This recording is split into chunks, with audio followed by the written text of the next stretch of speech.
So our next speaker, Roger Osby, approached me last year out of the blue and said, I'd like to be your medical director. I'd love to come and help you make sure that your race is safe, your runners are safe, and help your volunteers take care of your runners.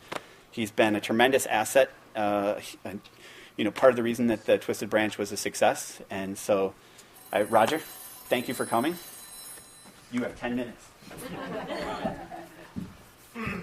Good evening. So what I want to do is give you a little overview of nutrition and hydration and the safety that goes along with that.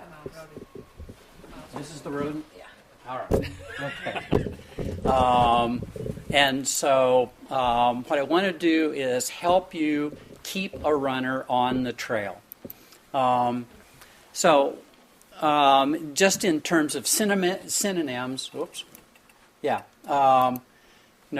the concept of hitting the wall or hitting the bonk or bonking or blowing up or the other synonyms are the fact that your muscle has run out of fuel. And the fuel of muscle depends upon a delivery system the delivery system has to have a nutrient in it, and the engine can't be overheated. And so the things that will stop an individual from running are there's no fuel left for the muscle to move. It literally stops.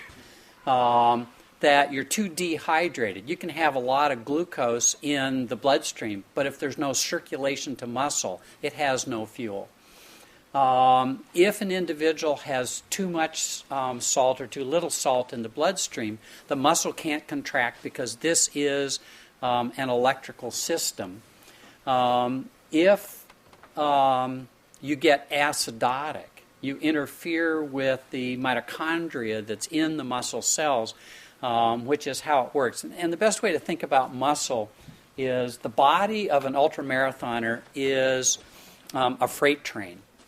And this freight train's engine is not the big engine that we see on freight trains. It's a bunch of little sewing machines that are attached to each little wheel on this machine. And so the mitochondria are the fuel inside the muscle cells that keep it going. These little sewing machine engines that are actually pulling a freight train through a 100K run.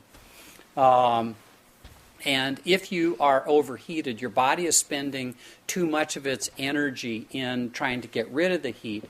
At a point, it gets overheated just like a car, and it can't run anymore. The valves freeze. And so what's going on? A little bit of background in what do we have in terms of energy. Fuel of mitochondria is ATP.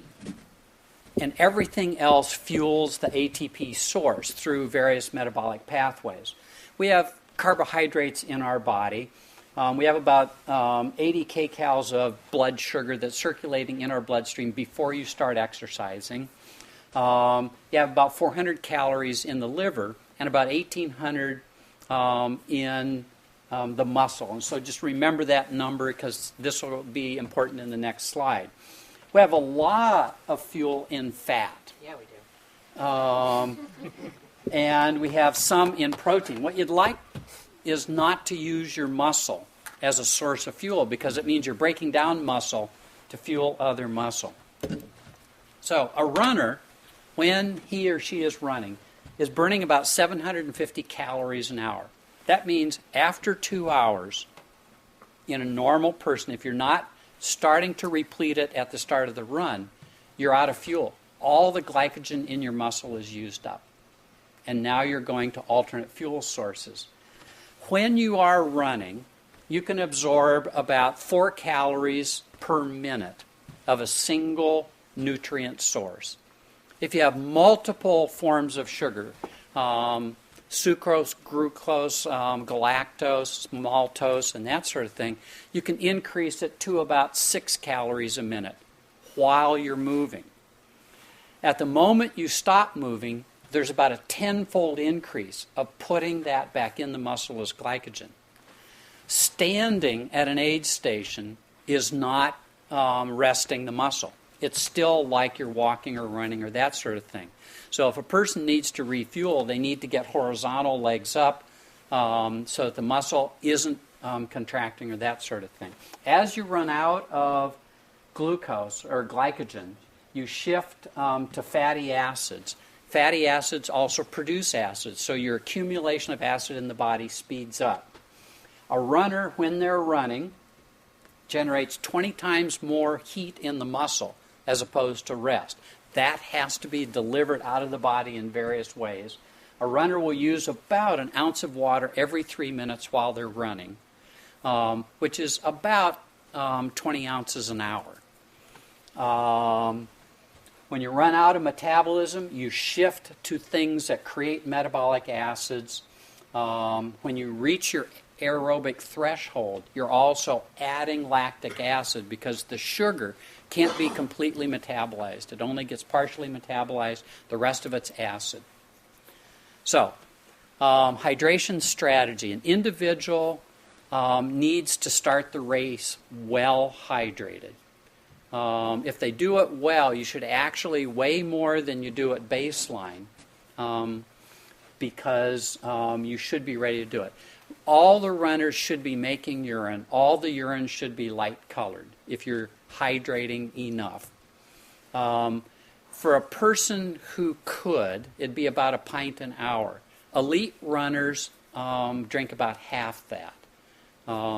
They're actually trained to do it. But this is about the rate that you'd use it. That's 16 ounces.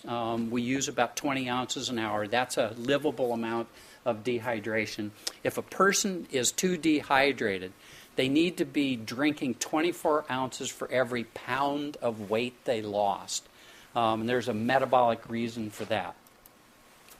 The nutrition strategy while running is sort of general. It's 120 calories an hour, and it's based on the fact of there's a limited amount of calories from all sources, fat, carbohydrates, simple sugars, proteins, and that sort of thing, that we can actually absorb, move, take to the liver, metabolize in the liver where it needs to be, and that sort of thing.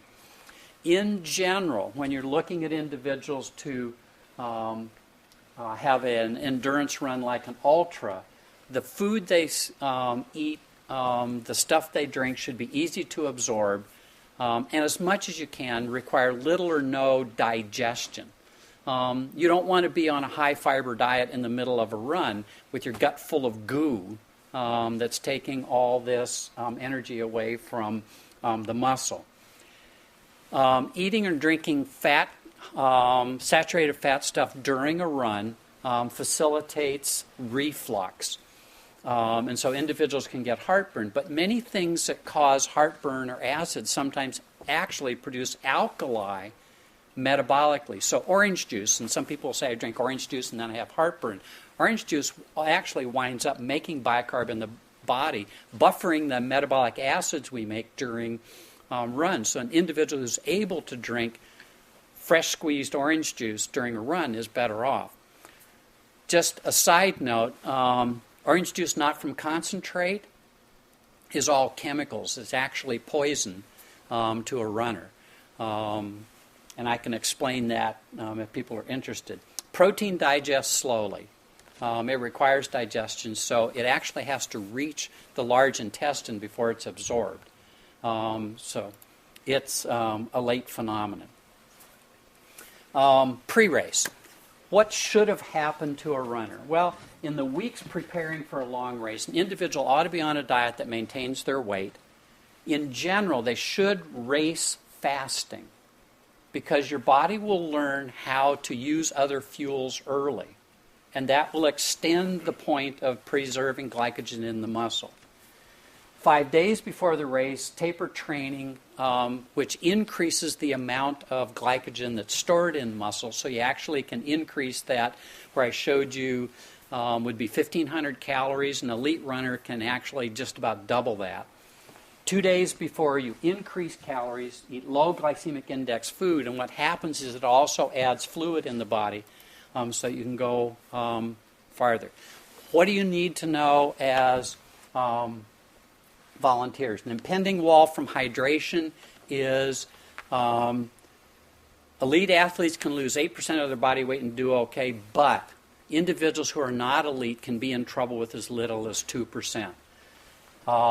Functional dehydration hurts. The main thing is people arrive at aid stations and start eating. People who arrive at aid stations should start drinking and exit the aid station eating. The nutrition component is if you stop, you'll have a tenfold increase in putting fuel into the muscle.